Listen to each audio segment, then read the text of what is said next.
So many of you have known since April 29th, Saturday morning, our detectives have been working tirelessly on this brutal murder case of Lauren Heike.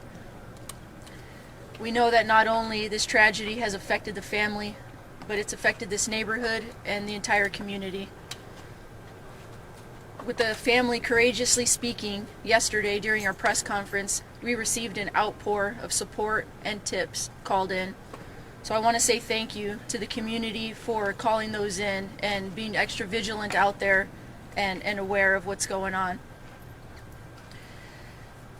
Our detectives have been working tirelessly around the clock.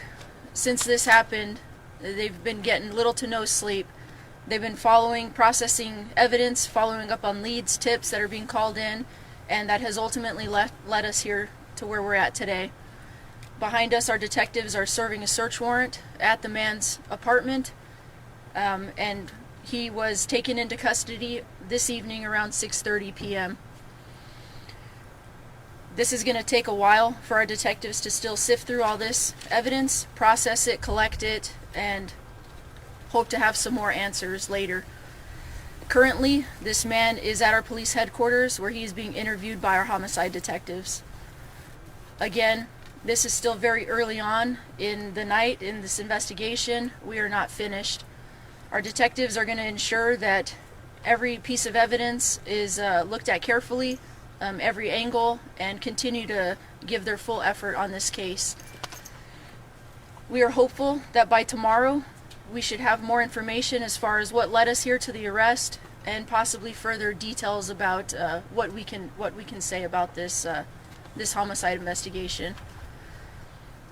With this man taken into custody, I can tell you that he is the same person that was shown on the video clip that we shared with you all a few days ago. With this information, we hope that the community tonight can rest a little easier knowing that this person's off the streets. So again, I want to say thank you to the community for their outpour of support and calling in tips and leads when we needed it. And of course, the media for sharing this story and keeping it alive for the Heike family. It's going to be limited information as we are still currently interviewing this person and processing this scene. But if you guys have some questions, I can take them.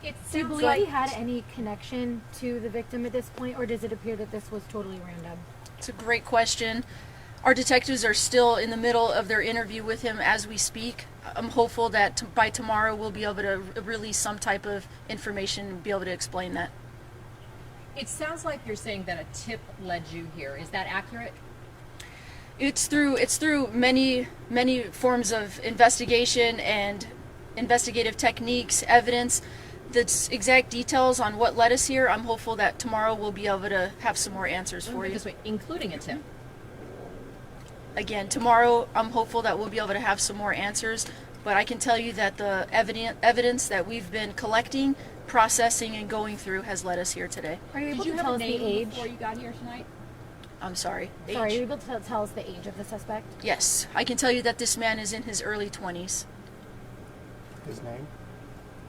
We do not have that information. Once he is finished being interviewed, he will be booked into jail and we will release his name and information. Without telling us his name, can you tell us when you guys knew his name? At this moment, I don't have that exact information. Was he found through DNA? Again, the specifics on how he was found and what led us here, I'm hopeful that tomorrow we'll be able to release some more information. I can tell you that just by processing evidence and following up through investigative techniques has led us here today. Is this his residence? He does live here. He lives here? Is it his unit or does it belong to someone else? And was there anybody else living there? As far as who's on the lease and who lives here, this is something that we're still sifting through and trying to get all the exact details. Does he live alone? Again, this is something that we're hopeful to have some more answers to. We're still in the middle of processing the scene and learning all of that information. We have video of it looks like possibly his mother was also taken into custody. If so, why was that? If she was arrested? We only have one person right now in custody. As far as we're going to talk to multiple people. If there's any people that were here with him in the same apartment, everyone's going to be talked to. Again, this investigation is going to be ongoing. It doesn't end today. detectives still have a long road ahead of them with interviewing people and trying to piece everything together. Can you tell us if he had a criminal record? That's something that detectives are going to be looking into. There's video of a loud bang from this area. Can you tell us what that was? This is the first time hearing of it, but I'm not sure. I don't want to guess or speculate. So can we still say he's the suspect who committed the murder, or how would you kind of phrase that of the man who was arrested today? Right now, he is the person that we believe to be responsible or in connection for the murder of Lauren Heike. Thank you, guys.